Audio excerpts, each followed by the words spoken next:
Well, good morning again, LaDon. Good morning, Bahamas. It's a great start to your hump Wednesday morning. And, of course, we are reporting your traffic report this morning from the Western Esplanade. This is the intersection of Nassau Street and West Bay Street. Is right off the coast of Long Wharf Beach. You would recall just yesterday that 7.7 earthquake reported off the coast of Jamaica and Cuba.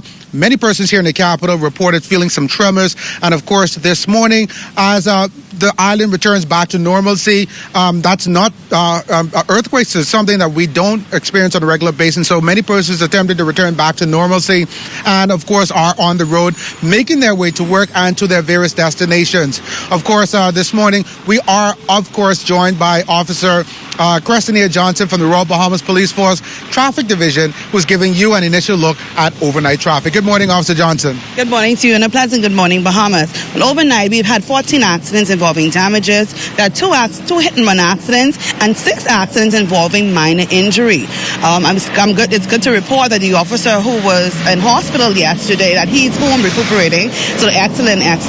Now, getting into today, as you can see, we have some spots of rain now, and we getting into this whole idea of people making sure that their vehicles are in proper working order. You've seen yesterday we had some vehicles stalled out in the street, and we have some vehicles who ran out of gas, simple things just like that caused or impeded the flow of traffic. Yeah. So what we want to reiterate to the general public is to make sure that your vehicle is in proper working order. I know we talked about this last week, but I just want to hammer on it again. Make sure your vehicle is in proper working order.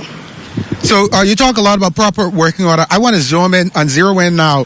There are different types of vehicles, obviously, on the road. We have smaller vehicles, larger vehicles. There is a possible fine that drivers can incur. Yeah. Talk to us about those fines if their vehicles are left in the road or even on the sidewalk. Okay. Well, of course, we want to have some discretion when dealing with situations, persons breaking down the street, and especially if somebody had run out of gas or something along that line. But at the same time, you want to look out for the general public. Everybody has to use the road to get to their various destinations. So if your vehicle is in a defective condition and it breaks down the street, yes, you're going to face a fine if that vehicle is in the street for a considerable amount of time. As soon as possible, you have to remove that vehicle from in the street. So you got to hire a wrecker, call a friend, whatever it is that you have to do to get it out the street. So having your vehicle in the street, these fines range from $50 to $100, and it can range from $50 to $100 depending on the way in which your vehicle is left in the street. That will also affect some other things, because if it was to cause an accident, then it'll go up into the $250 range. Okay, so yes, all of these things we need to take into consideration.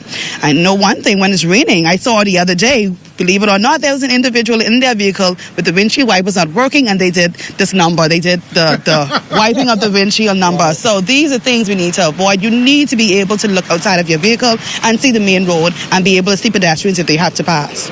Now, just quickly, I know even for myself, the worst that I've ever experienced, I drive a Honda, and last year during the passing of Dorian, I actually got stalled out in Sea Breeze, and I was obviously I was coming from work, but I was there for almost 2 hours just waiting on a record, so I know the fear that a lot of people go through.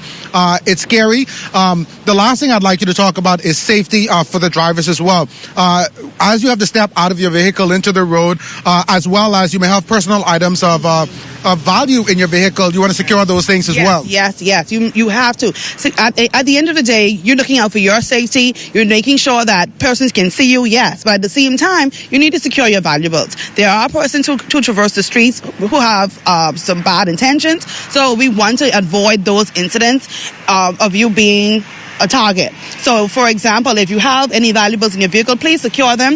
If you have any light-colored items, if you're stepping out of your vehicle, I suggest that you put on something that's light-colored where somebody can see you, to make sure you draw attention to yourself. You look around your surroundings, whatever it is. If it's dark like this, we're going into the daytime. So please take care of yourself. In taking care of yourself, you're going to take care of others as well. Okay.